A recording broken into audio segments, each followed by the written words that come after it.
to Trifecta. And Pablo. And Pablo is a new friend, and part of the reason we do this thing is to keep regenerating interest in what we do.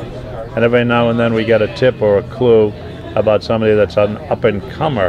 And of course, oh baby. And so then we found out about this guy in California who also lives in Western Massachusetts. How great. And Westfield, I believe. And he is making really interesting Pinot Noir as well as Cabernet. But what I found interesting, and you know we like Burgundy here, that his stuff is driven by this urge to have wine that expresses the place. Yes. Terroir, the French terroir. And so he told me, he said, terroir, terroir, terroir. And I said, okay. You're like, I get it. We speak the same language. Yeah, we speak the same language. But I know that he's trying really hard and making good wine. I also like that he's an old rock and roller. And is he a rock and roller? He's a rock and roller. And like a lot of people in the wine trade, a lot of these folks got in there because for whatever reasons, they didn't want to go into the regular world. And they found a way to do something that was pleasing, but also was personally expressive, and that they could make a statement. And this, to a large extent, spawned the growth of the California wine industry and the revolution in food and wine in the United States.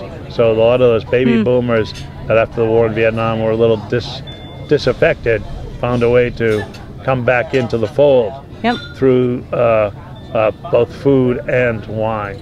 And so Pablo, I think, is in that tradition. And once again, everyone loved his wines here on Nantucket. Again, there's not many of them. He doesn't even sell them. I mean, it is all just by individual recommendation. He's not on the open market, so they're highly sought after. Right. So pay attention. And heed well these words, but pay attention to the notes. And as always, give us a call, and we'll try to give you more information. But it's good to have guys like Pablo on our side. And I think that he is in the business for the same reason that you are, which is the joy of bringing people together over food and wine. And the pleasure of the table. That's what's universal about wine, and what makes it ongoing and so important. It's how the culture is transmitted. And cheers to Pablo and his Trifecta wines. I'm Sara Boyce with Grey Lady Wines, and today I'm here with Pablo from Trifecta Wines. Tell me about Trifecta Wines. We're a very small boutique winery, and we really just make two wines. The Pinot Noir is 100% Russian River Pinot, so it's a small production of 85 cases. And then our staple wine, what we've known for, is our Cabernet Sauvignon, which is up to about 350 cases.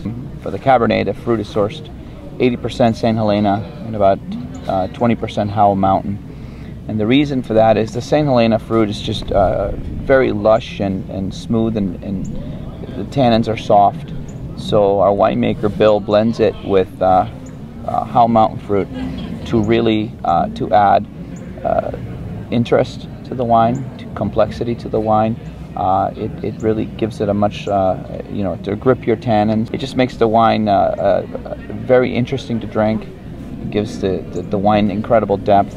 It's a very easy wine to drink and enjoy. It's like, I think most people's passion, starts as a hobby. It was a true reserve. It was just for us. So we ended up doing 7 barrels. It was going to be one of these wines, if you come over to our house, didn't even have a label on it, just table wine. Well, after tasting that lasted for about a week. It never even made it to the bottle, and I thought it was all emotion. So I thought, there's no way this wine can possibly be this good, and that's how the whole thing started. And it was one of these wow moments. I think most people thought that I was in my basement stomping grapes, Lucy kind of style, and I started getting phone calls. Oh my God, this is the best wine I've ever had. Where can I buy it? We've been sold out since the day we released the wine. It's just all word of mouth. We don't do any distribution. It's been great, and we're very fortunate. We have an incredible winemaker. I mean, Bill he's the Picasso of wine. And Trifecta is basically set up. It's kind of our family's charitable arm. all the money that we raise with the wine, we basically give away to charities. And Nice. You've done a lot of good work. I'm familiar with the long list of charities you work with. Yeah, it makes the whole experience with wine much better too, because it's holistic. Pair that with the passion for the wine, and it really, it's a complete package. The thing that makes us very unique is we have met every customer. We hear all these stories coming back. Right. Oh, we had your wine at our, wedding, or we had our wine at the honeymoon, or here, or with great friends. Nice. We meet them casually, but then we become very, very close. Yep. Every relationship is different, but the core is the same. It all revolves around wine, and that's what makes this so special for us. And it's very, very unique. I can tell you in detail an experience I had with a particular bottle of wine, whether it was in Italy, whether it was at home, whether it was in California, who I was with, what we talked about, the whole, it brings it back. And my memory is horrible. Apparently not. Not for things you really care about. Exactly. It is.